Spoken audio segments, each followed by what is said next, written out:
So we'll begin today practicing, and we are all here. What we practice today, we will discuss afterwards. And remember, we are not doing a full class, unfortunately not. You come on Thursday and you get a full class from me, okay? We are learning, so we're learning like baby steps towards these poses. Get warm, because we will begin reclining and we will work with pranayama and then move, but not too much, because this first part of our practice learning is restorative. It's going to be more restorative. It's slower. Especially today, we're focusing on that. Okay. So before you get super comfortable, I'm trying to give you this view today of the how you set for the Stonehenge. And before, we're not going to go into the shape. You're just setting up here, and we are placing 2 blocks. And I made a video really explaining to you how to do, but the way you can do to begin, I don't have a head. It's like this. The blocks are on the hip creases. Hip creases are these 2 points here of your hips. And then you bend the knees. You find your kneecaps, don't open them, keep them parallel. Then you lower, you find your mid toe and your knees are bent. Then you place the blocks in that same distance. You see, not too much. There. Go and do that.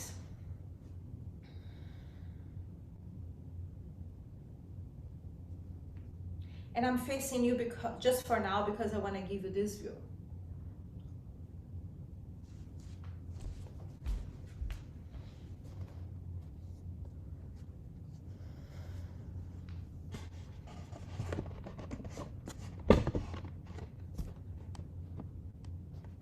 Now you place your flat bolster. If you don't have flat bolster, it'll be a little harder to sit on 2 blankets because it doesn't give the same foundation.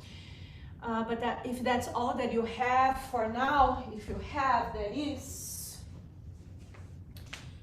you can use the 2 blankets. So they are pretty similar to the flat bolster, okay? And they will be there for you, like so. You can use 1 thick blanket from your home. So what I want to ask you to do is to come and sit first in this little construction we've created. And I'm closer to you. My intention was to do that. Feet apart, wider than the knees. So this is feet together. You can open the tops, open the heels, open the tops, open the heels. Make sure that you're sitting on the sitting bones, and then open the tops again. That's one way of figuring out what is this distance. I'll do it again. Open the tops, open the heels, open the tops, open the heels. Make sure that the sitting bones are in connection to your blocks, and then open the tops. This is how we enter a pose called Mandalapada when we're moving to standing. Rest your hands on your legs. I have long arms, so I like to put my wrists on my kneecaps and let my hands dangle. That's where I feel comfortable. But you can have your palms on your lap and find what is comfortable. Bring your hands to prayer, Anjali, at the level of the heart. Anjali, Anjali, prayer.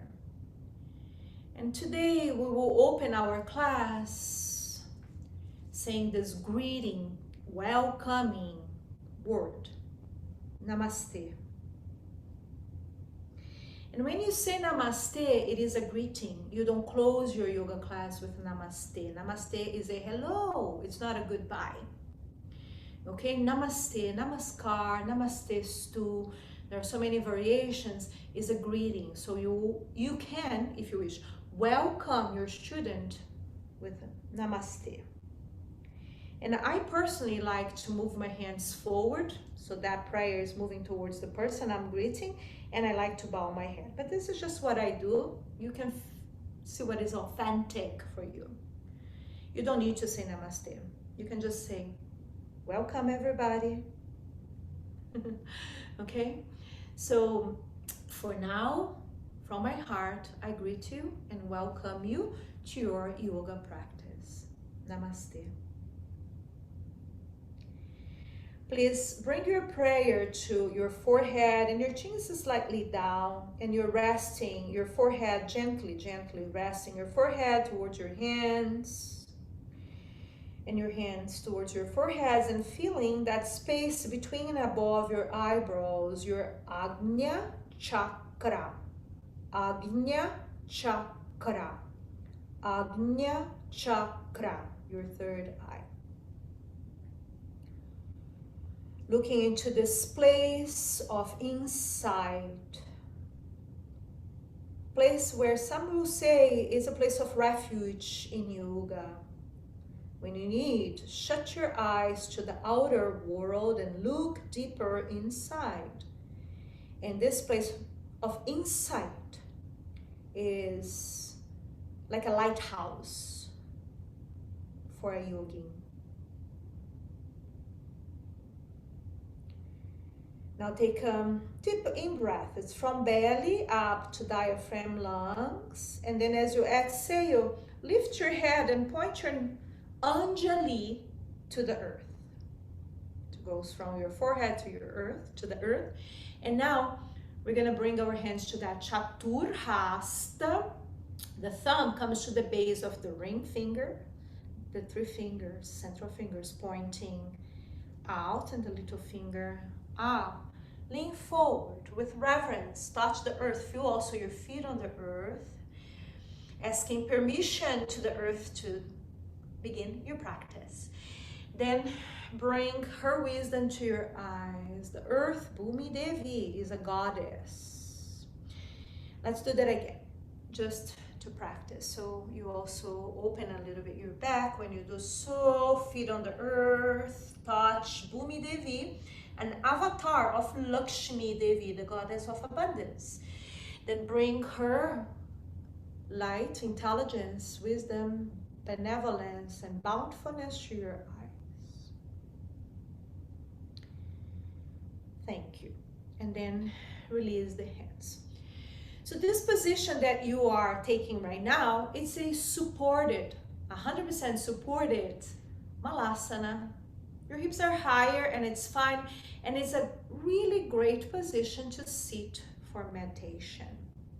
You just take your seat here, you feel the earth, the feet has to move forward, so you are supported like from the hips and from the feet. You have more ground there, more earth covered.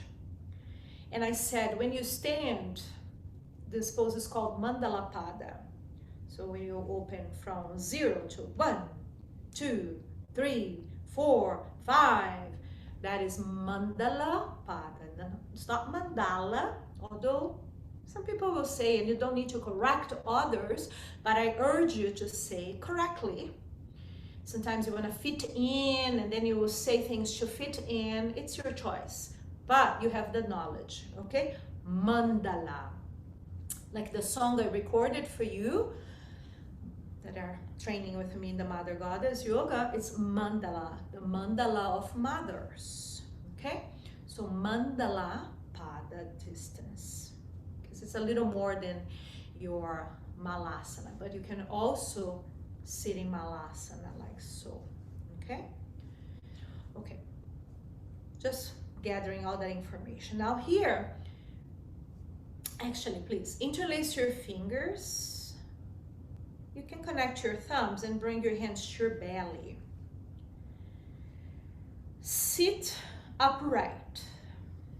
Inhale through the nostrils, please. Expand the belly. Exhale through the nostrils and contract the belly. You're just simply interlacing the fingers, resting your hand in your belly and isolating the breath in the belly. Intentionally inhaling and expanding the abdomen forward, sideways, backwards. Exhaling and intentionally contracting the abdomen. And that is a way of breathing in yoga. Of course, the breathing process to bring oxygen to your lungs it happens in the upper cavity, but this is how we breathe in yoga. And the intention is to provide this gentle massage to your abdominal area, abdominal cavity, and all the inner organs in there. And the name of this pranayama is Adama Pranayama. Adama Pranayama. Adama Pranayama.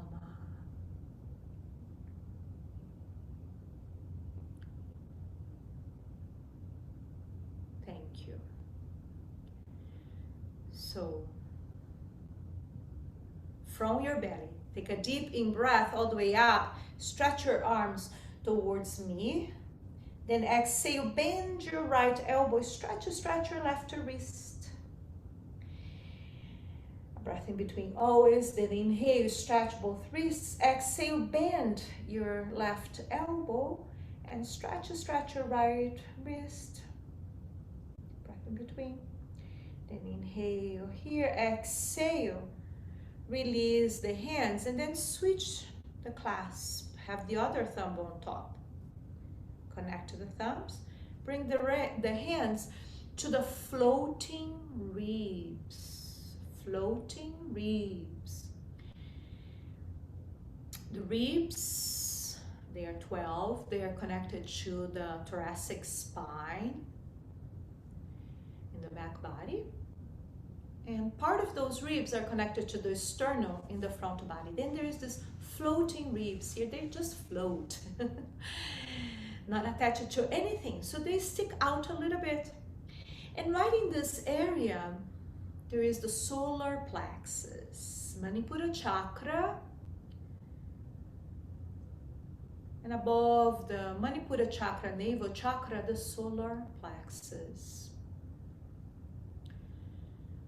So here, we're gonna get in touch with this diaphragmatic area, the area where your diaphragm more or less sits because it moves. Huh? And what we're gonna do right now, besides expanding the ribs sideways, we're also gonna move our elbows forward as we inhale, the opposite of what perhaps you would think. Then exhale, let it return to a neutral. I'll give you a side view, so stay where you are. As you inhale, you're moving your elbows forward, rounding a little bit, but not too much. I'm exaggerating just to show you. It's gentle. And as you exhale, you're moving the elbows in. And I forgot to say, you're isolating the breath in this region of the diaphragm. The diaphragm is a big muscle in the shape of a dome. And as you, let's just focus on the function of this area right now and the movement that you're doing with your arms and how this is affecting the kidneys, adrenals, your solar plexus, and this mudra that you are doing as a mudra from the Tibetan tradition is called Vajrapradama. And it has the sense of giving confidence and protecting at the same time. So we were isolating the breath in this midsection and focusing on the movement of your ribs, rib cage. It's just one big rib cage, but there's all these different sections, and internally in the diaphragm. The name of this pranayama is Madhyama Pranayama. Madhyama Pranayama.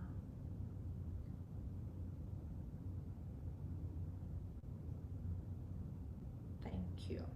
So pause whenever you're following. Exhalation happens. Inhale, stretch the arms forward towards me. Then exhale, move your arms back. And I'm gonna stand so you can see. Your right hand moves to the left side. And you're pointing that elbow, left elbow to the side. And then adding the left ear, moving to left shoulder. Creating space on your right ear. Stretching this space between ear, shoulder, a little bit of the deltoid. Then return and change sides. You can relax and then move your left hand to the right. Interlace the fingers. You grab and then point the elbow to the side and bring right ear to right shoulder. Opening the space between ear, shoulder,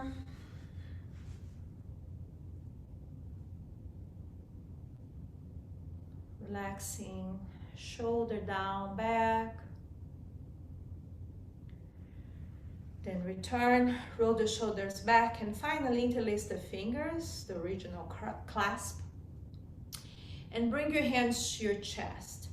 Here, we're gonna open the thumbs. So find your collarbones. The collarbones go from shoulders to the center of the chest, the collarbones. So the thumbs rest on the collarbones and the fingers over the sternum, that central bone made of 3 different parts, okay?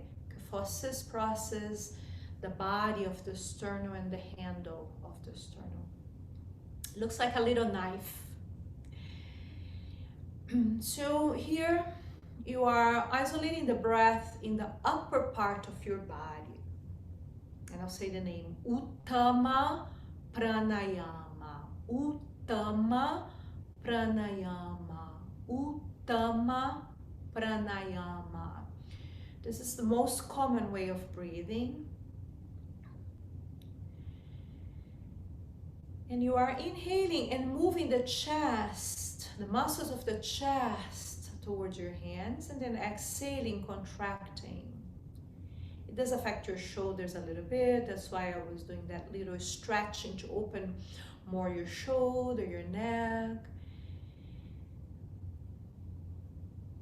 And today we will learn a little bit more about the anatomy of the respiratory system, but right now just focusing in this yogic technique of breathing and isolating the 3 stages of the breath.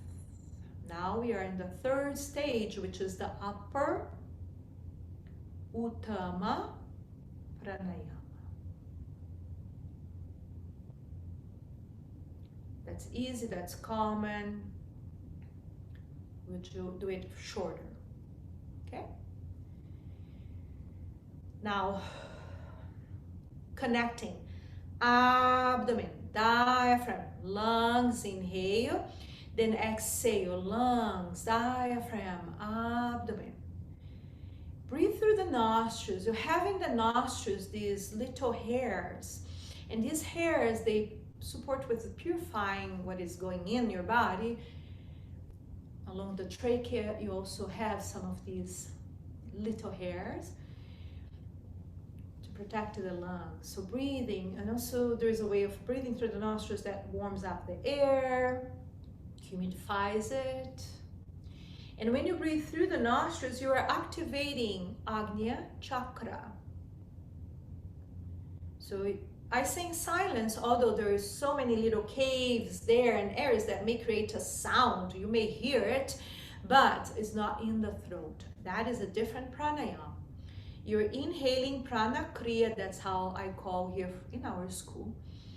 Inhaling abdomen, diaphragm, lungs, and then exhaling lungs, diaphragm, abdomen, all passing through the nasal passage with a relaxed epiglottis, relaxed throat. Keep breathing this way, and then stretch your arms up. So keep the clasp your hand, just stretch, ground through your feet. Remember your feet also. Remember your sitting bones. Stretch the side body, give yourself a nice long opening. So imagine yourself teaching this to a total beginner. That's a lot already to, wow, I can breathe in this way, really. Then exhale, release your hands. So now you're gonna push your feet back. Chum, chum. I have my son Ezra's socks I found on the way and I put it in because it's cold. So here you're gonna press, like find the earth, find your thighs, find your mula bandha in the transition, then rise. I'm gonna take the time to turn this structure around, and you're gonna come and sit in squatting malasana between the blocks and the blankets while I do this.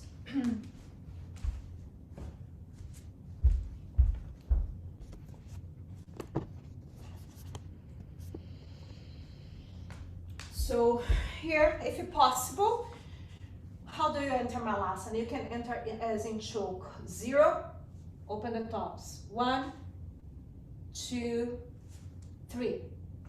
Then bend the knees, and if you need, you learned yesterday how to support yourself, but it's just a transition here. You can even rest your hands on your construction for a moment, or you can place the blanket underneath your heels, a blanket behind the knees. There's something that is really a lot, but I just feel I need to tell you. You can make it, you don't need to buy.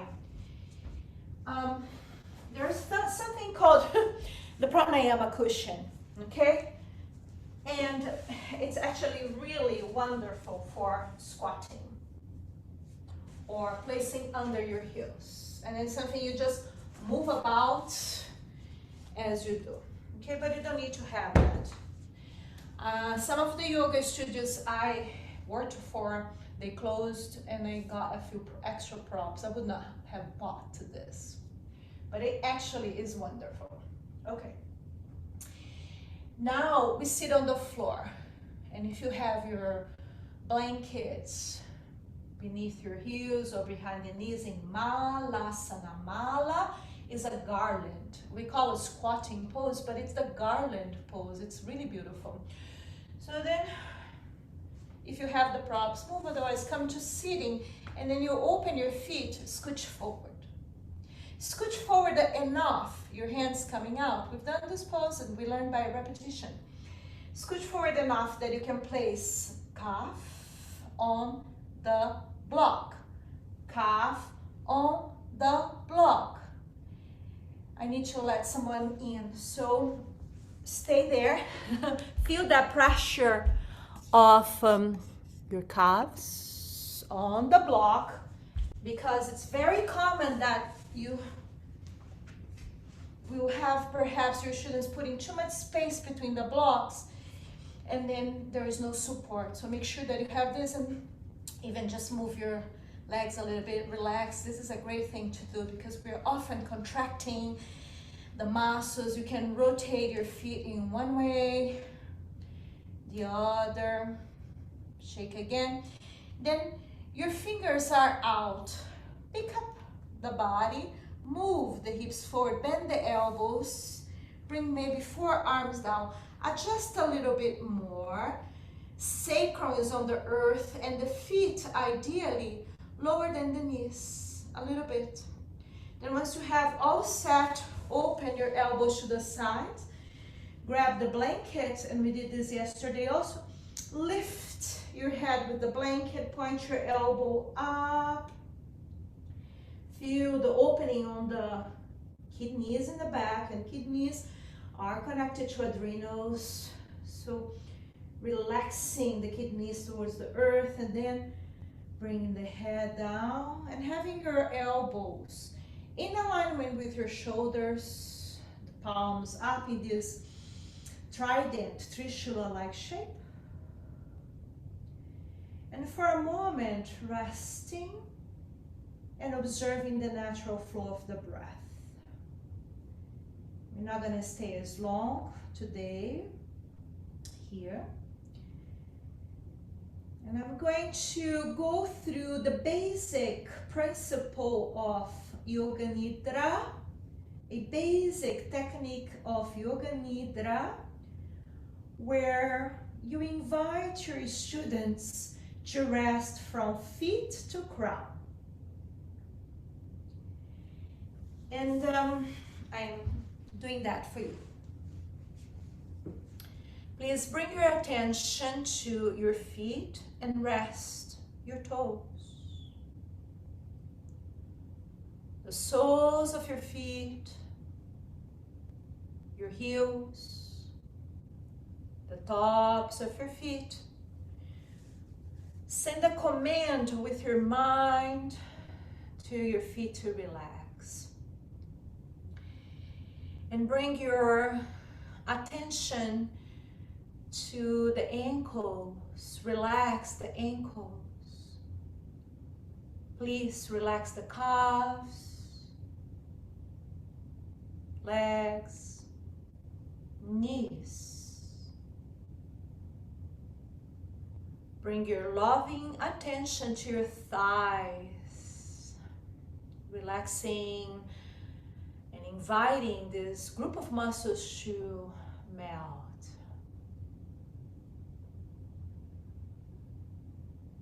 Relax hamstrings, another group of muscles in the back of the legs, upper legs.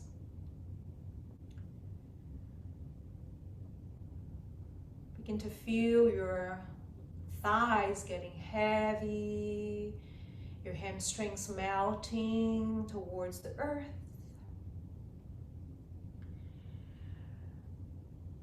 Allow your sacrum to relax.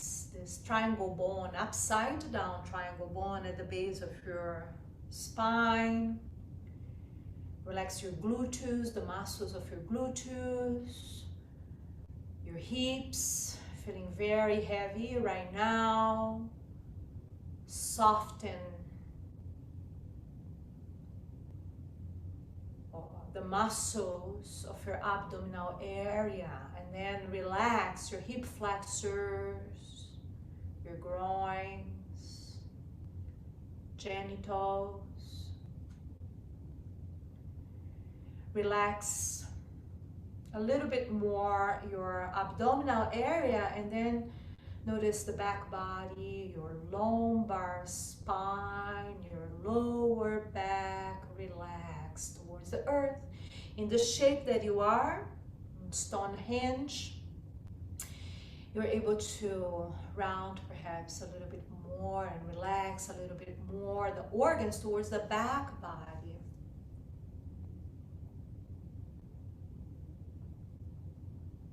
And relax the ribs, intercostal muscles, and the muscles of your upper back, thoracic spine, and the vital organs within this thoracic cavity.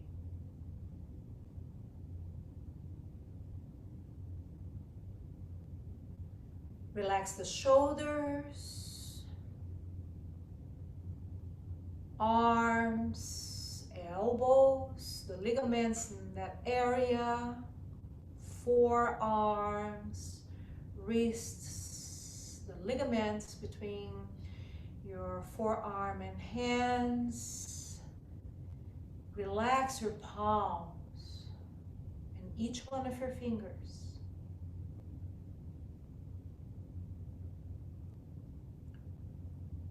Please relax your throat, neck,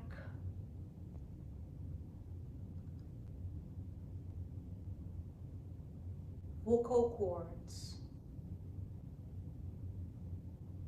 And And now, gently relaxing your face, soft, gentle smile, and then natural relaxation on your jaws, cheeks, eyes, temples, forehead, and head.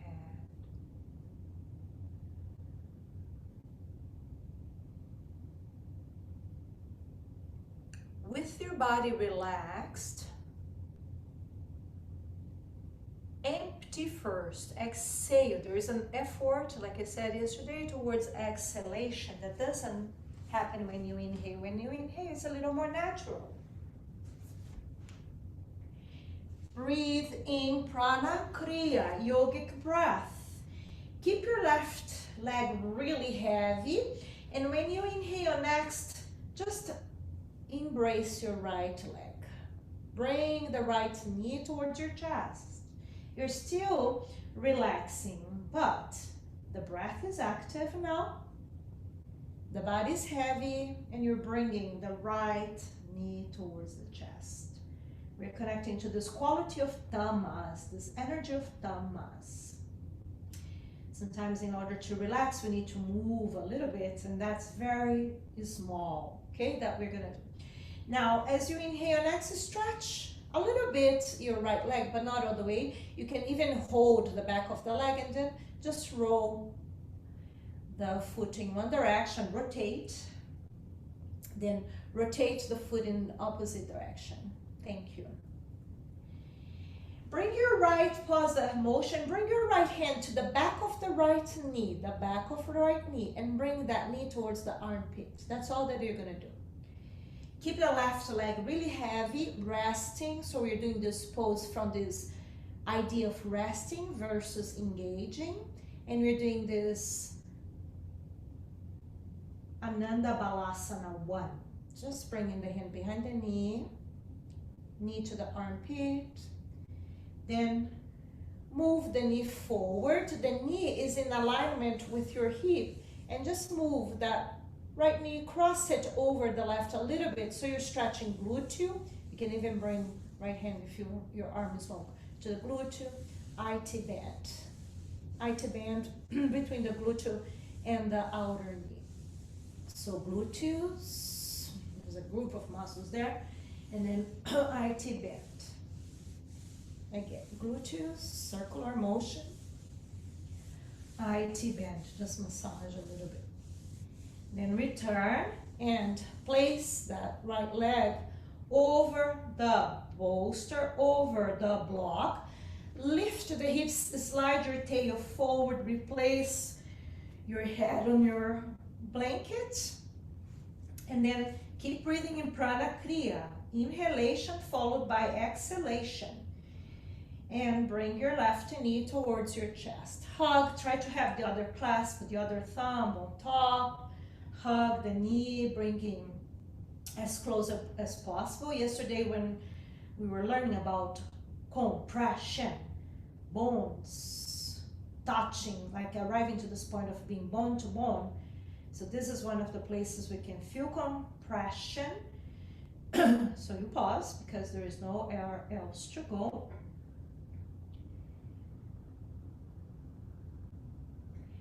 And now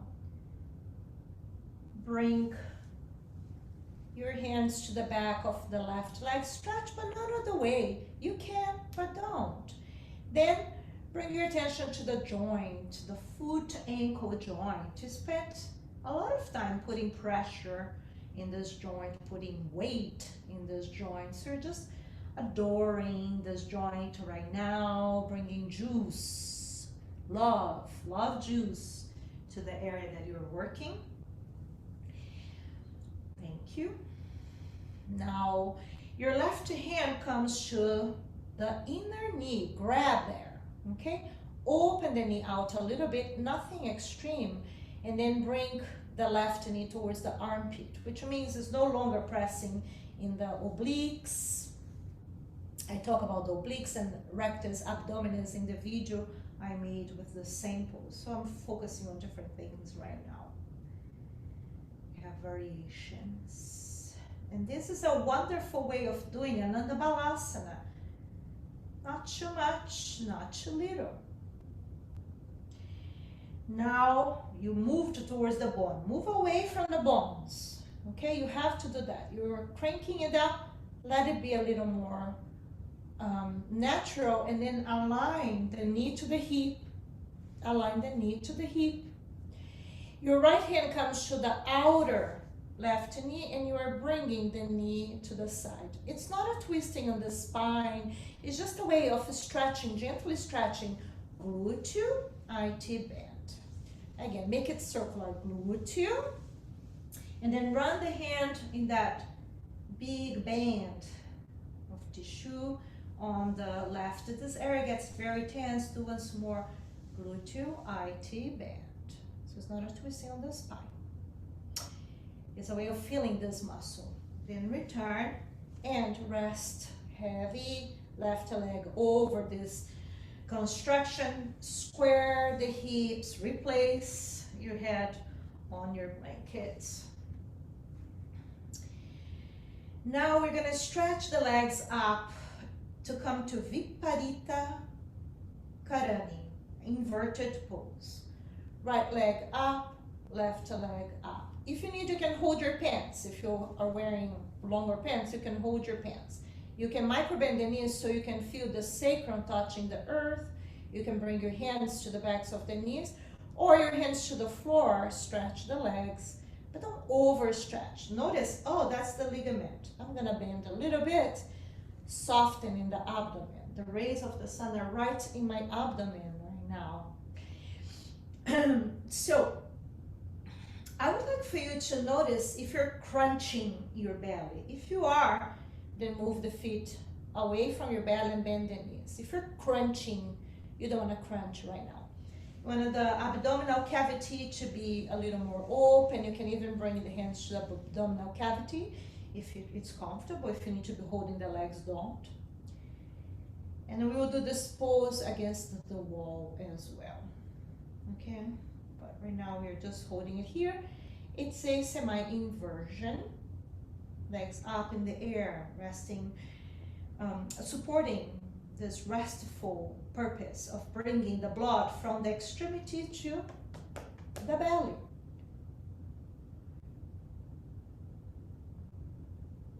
Not so much to the lungs, although it is going, but like you're focusing more on the belly. And in this area, in this cavity, there are so many inner organs, so many. Now, Apanasana. For today, I would like for you just to hold the kneecaps. Don't interlace the fingers, just hold the kneecaps. The knees, they do come a little closer, but this is how most people can do Apanasana at first, for different reasons. Flexibility, body, weight, many different reasons. This is the most common way for one to do Apanasana. And the sacrum stays on the ground, the base of the sacrum. Maybe the tail will lift a little bit more depending on your flexibility. Maybe the sacrum peels off of the ground. So the sacrum is that upside down triangle. The base of the triangle is by your lower back. It's normally five fused vertebrae. Some people have more. I have a student that has 6. And then the tip of this triangle is the tailbone, coccyx. When you were born, these vertebrae, they were apart. And they just fused together later on when you were a teenager. Apanasana, that releases the wind, apana, downstream. This wind that moves from lower belly down to help peeing, pooping, farting, bleeding, birthing. Downward wind, apana.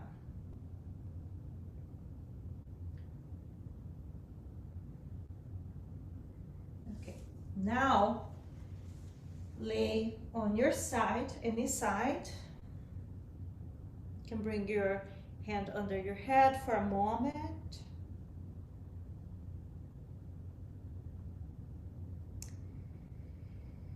Then come up. I taught you how to stretch the upper leg. Let's do that for now. Pause. We're going to come up to reshape the things in our yoga mat. And I want you to pass through Uttanasana with knees bent. We've been doing this. I'm trying to repeat these phrases. So find your way, even if you're not in your yoga mat, to come into Uttanasana, feet hip width apart, knees bent, hands on the floor, head down.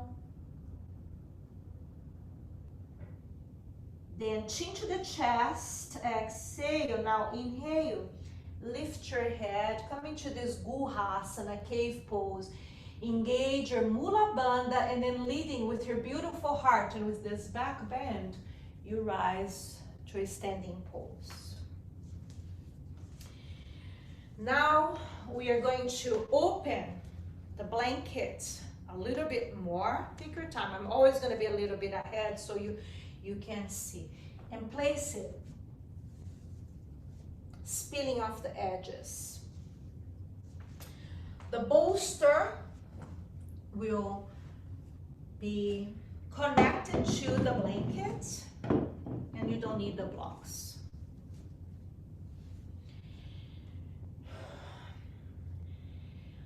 I think I mentioned that I separate and name poses like Balasana 1, 2, 3. Okay, so right now we're gonna do Balasana 3, and it's Balasana 3 because there is 2 and there is 1.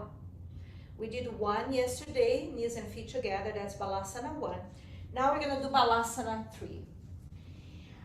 In the video, I explain how to support your student, especially if the top of their feet don't touch the earth. Some people, and mostly guys, I would say, but also some women, have like the compression on their foot ankle joint, so they cannot put that foot flat on the earth. Then this is a moment like this pranayama cushion helps a lot. I'm going to demonstrate with it because yesterday I rolled the bolster. If that's your case, or the case of your student, you want to bend the knees, bring the hands to that bolster, and then bring that foot ankle joint to the round bolster.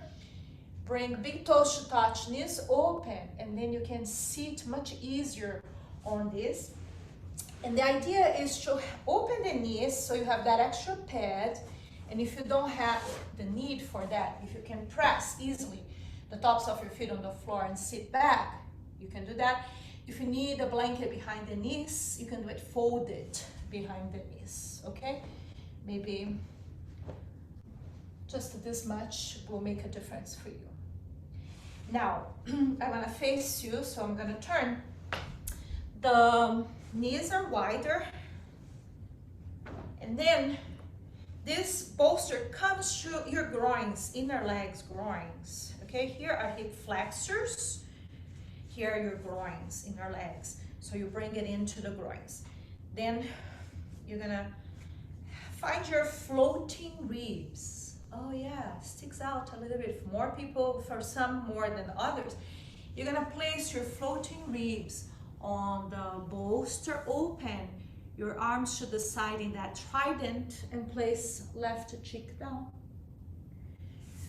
One thing that is very common is that in order to place the belly on the bolster, the students will forget about the hips moving down. So if I can, I walk around with the heels of my hands, I press the base of their sacrum and I slide the heel of my hand towards the tail to remind them to move the hips down. Not everybody can take that, because if someone has knee issues, they're gonna feel.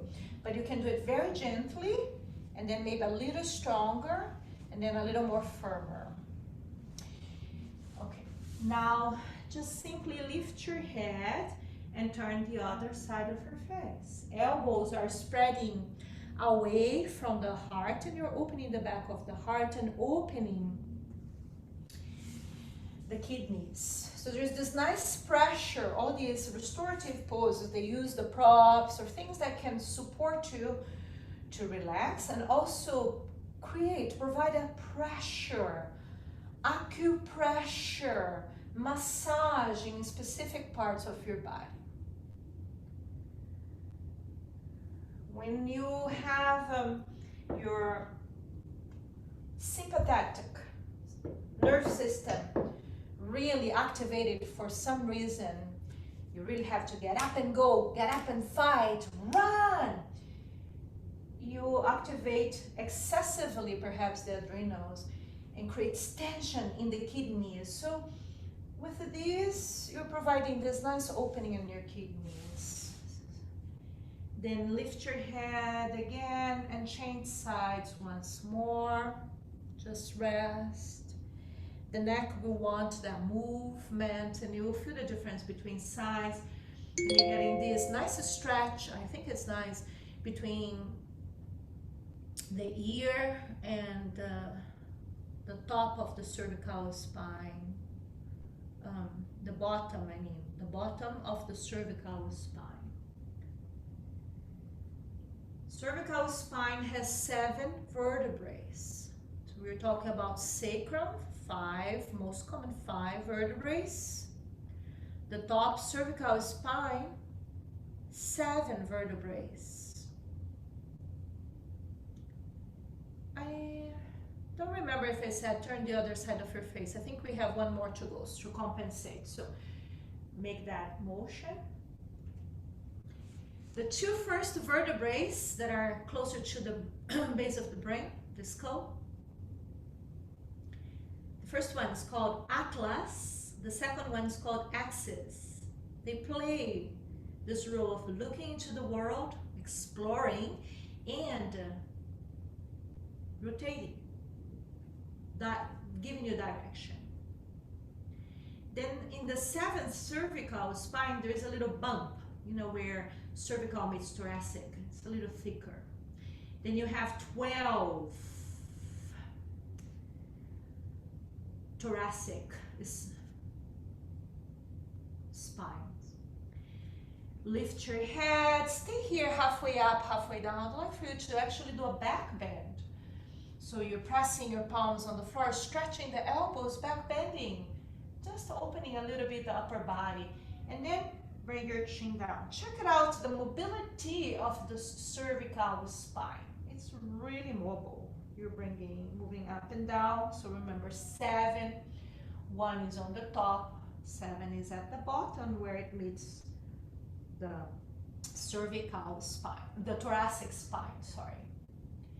Then pause, and then you feel, hopefully still, the floating ribs, which is at the base of the ribs, pressing on your bolster. If you trace that bottom rib on the side all the way to the back body, you'll find the 12th thoracic spine. So from that place where cervical meets thoracic begins. 1, 2, 3, 4, 5, 6, 7, 8, 9, 10, 11, 12. Now walk your hands back like to half of where your bolster is. Come up a little higher, put a little more pressure on the feet. See if this is possible. For some of you it's not, it's painful on the feet. But if you can stay here and back bend a little bit more, then you will find your lumbar spine. Only 5 vertebrae, but also super flexible. So here, round as you exhale, assuming it's possible. Then inhale, pranakriya, and back bend. You're sitting on your heels if possible. You can always take the pressure by moving the hands forward a little bit more, okay? And then I just notice how much flexibility is in that lumbar spine. And then if you compare to the space above the thoracic spine, like the length, it's like 2 times plus 2 vertebrae bigger. So normally we tend to move this area too much in the day-to-day without having a strong core. And that's why people have a lot of problems on their lower back. You're breathing and moving and just noticing that's how it is. And that's a fact, okay? So it's very common for people to use their lower back, to bring tension to the kidneys, to have tension around the lower back for all of those reasons, because of adrenals, because of kidneys, because of tension in the day-to-day, because of standing, because of the flexibility in this area in comparison to the other areas. Okay, now your legs must be sleeping by now. So find neutral. Bring your hands back. You're gonna move up, away from gravity. You need to engage the muscles to do that. We were relaxing the muscles. Now, in order to come out, you need to engage the muscles. The feet is down. See if you can fly up and then rest the knees on your bolster. Then move your feet here. So you're in this funny pose. It's a pose in between, and you're just like, life force in my feet. Move, move, move. But you see, the engaging is really important for those moments because your legs probably were sleeping or there was a lot of pressure, so you need to move away from gravity in order to go into the next. Tuck your toes under. This might not be possible for everybody, but if it is for you, stay here. Maybe move back a little bit more, or all the way. This is like a huge range of possibilities, and each student will feel, oh, this is my place. Oh, can't stretch more my plantar fascia. My body, these days, my body is too heavy for my little feet. So I still can do that, but I cannot do crazy things that my dance teacher asked me to. No. Okay, so the elevation of the knees here help. You see this for a beginner. Having the knees elevated by the bolster is much, much kinder than the knees down, because that's a big stretch. So just notice this, okay? Little things to consider, to be considerate. Okay. Now, finger pads on the floor. I call this lion's claws. Again, you're motioning away from your bones. You have to engage your core to come up.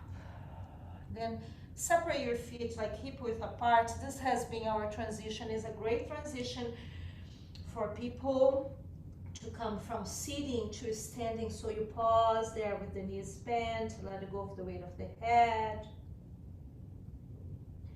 And then instead of rolling up, which is sometimes we do for beginners, I suggest you offer this cave pose. So they are engaging the muscles along the spine that are facing the back body. There is a structure there, connection to the core. Lift, mula bandha, rise. It's more sustainable, more intelligent to move like that, especially when you are beginner, okay? But overall, it's more intelligent to move from a forward bend into a standing pose like so. Okay, we arrived at standing. Pause for a moment. We're gonna do a pose that is not restorative, although our course here, the first part, is restorative. We're gonna do a pose that is not restorative. It's from Mother Goddess Yoga, then into another restorative pose. In degrees of restoration, if I can say that, the most restorative pose are the Shavasana, okay? So here we go. Feet, you wanted to open your feet to eventually do Prasarita Padottanasana. So we're gonna begin here. Your hands are gonna come to your sacrum. And when you bring your hands like this, in this Trikona Hasta, you actually see that, wow, who measures? Who does these measurements? But this is more or less the size of your sacrum. You might be an exception, but most people, their sacrum, like tailbone and the base of the sacrum matches the hands. That's sacred geometry, okay? Feet together, what we know, Tadasana here, I'm gonna say zero. Zero ground is your base. So this is from Mother Goddess Yoga, from Odyssey. Then we go, open, 1, open heels, 2, open tops, 3, open heels, 4, open tops, 5. Don't open more than that. Keep the back of your sacrum and your sacrum and the back of your head aligned. Then exhale, bend the knees trace the second, third toe. Inhale, stretch the legs. So we are warming up here. Exhale, bend the knees without leaning forward. I'll give you a side view. So the back of the head and sacrum are aligned. You preserve the curves of your spine, but do not lean forward. That's a different thing. We are not doing it now. We're coming to the shape I called Mandala Pada. So in Odyssey dance, the name of this Pada position of the feet is Mandala Pada. The mandala of your body. And we're connecting to the earth, so we'll keep our hands in the sacrum, this sacred area. And connected to earth and water while we warm up a little bit. This is a warm up. It's like a warrior 2 with both legs, right? You do a warrior 2, same position one side and the other. So it's a warrior 108.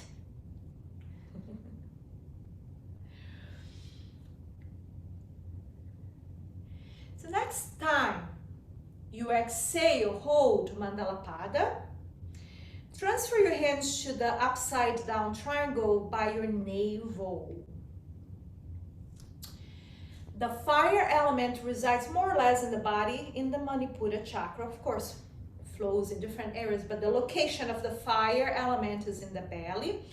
And the yantra symbol of the element of fire is an upside down triangle, red in color. Keep breathing in and out, with a dot in the center. Bend the knees a little bit more, stay firm, and just notice if you're bringing the weight to your inner feet. Whoop, don't do that. Outer feet too much, don't do that. Find the weight and evenness between the 4 corners of each foot.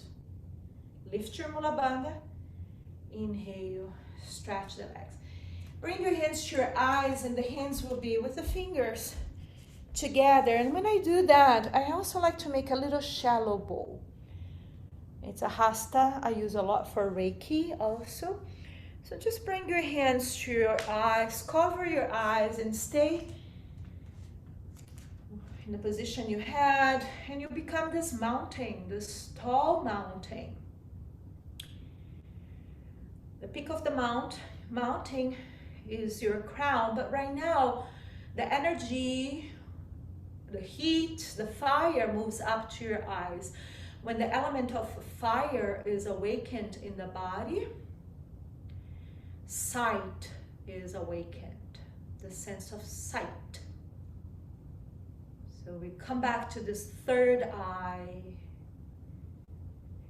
And because you're covering your eyes, because you are in this perhaps new pose for yourself, it's a little challenging, and so it challenges your balance and gives you more balance, gives you the firmness of a mountain. The mountain is a big, big symbol for us in the Mother Goddess Yoga, because it's connected to Parvati Devi, the first yogini. Adi Shakti, original Adi Shakti, the original Shakti. Thank you. Bring your hands back to this upside down triangle in your belly. Okay, so foundation, from coming from the earth, like really earth is rising, your earth. Return to Mandala Pada. So bend the knees, keep the back of your head and sacrum aligned. integrating this pose in your body and then also in your vocabulary. So really, it's like a warrior two. You know, in warrior two, you're doing this with one leg. Here, both legs. Balanced, focused, courageous, sharp, awakening the fire, and fire rises. And again, the element of fire supports with a vision, sight, inner and outer sight, insight.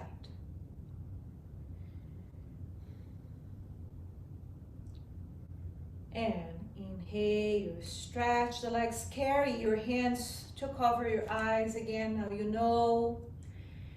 Observe the natural flow of your breath for now. So you're meditating, standing, meditating in this mountain-like pose, Parvati-like pose.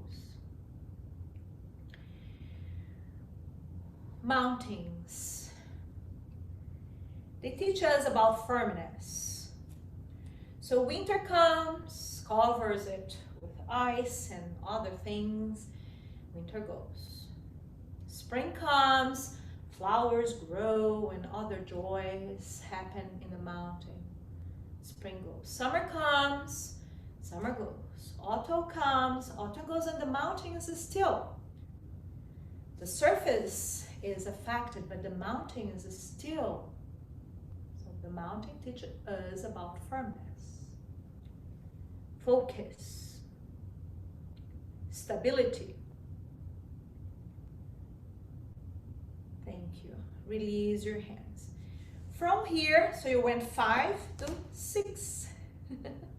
Ah, what a relief. Hinging from the hips, and I should have said that. Some of you will need blocks. Perhaps we're gonna come halfway up, but because I didn't, maybe you begin bending the knees. Let's everybody do this. Bend the knees, hinge the hips, hinge forward from the hips, and then bring your hands to the floor. You can stay here. If you have access to your blocks and it's easy, you can have one block, height 3, height 2, height 1. Then everybody, either finger pads on the floor or hands on the blocks. Stretch the legs. Move your hands away from your body enough, and I'll give you a side view again, that you're not rounding your spine or limiting the space. The shoulders are above your hands, and then distribute the weight between the heels, inner and outer heels, and the balls of the toes, little and big toes. And then you're not shrinking the side body, you're expanding the side body, connecting to the core. Some of you will stay here, level 3, folding this Prasarita Padottanasana just with this distance. It could be more, but don't do it right now. Keep this distance between your feet. So the goal is not to touch the head on the floor, it's to free the cervical spine, do this semi-inversion. So this is not really from restorative yoga, but it does feel very relaxing. Ultimately, if it's not too much feeling on the inner legs and hamstrings, it will feel that you can recharge yourself from a pose like this.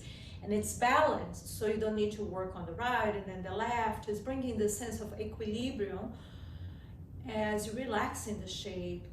It's important as you do this standing pose that you engage the muscles of your legs, and we'll talk more in detail about that when we learn more about Prasarita Padottanasana. But right now, engage enough so you're firm.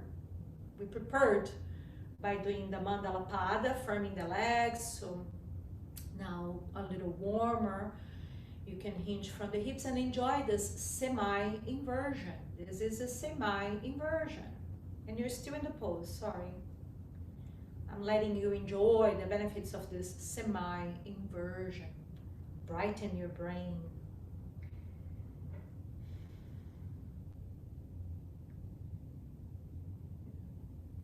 Breathe in silence for 3 cycles, really appreciating this space that you have to breathe, to be, to open.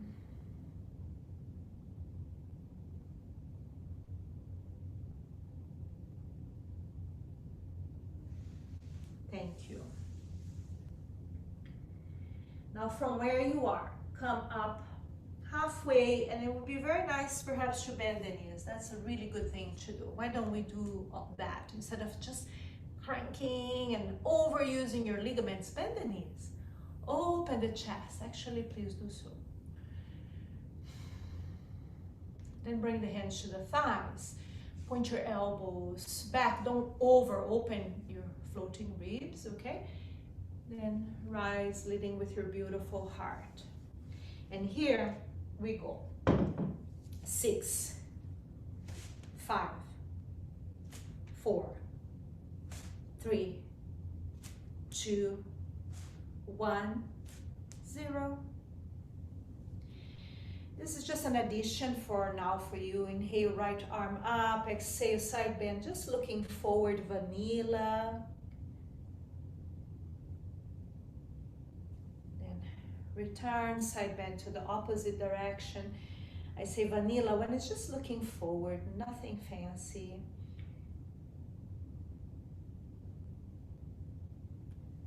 Then return, shake, shake, separate your feet.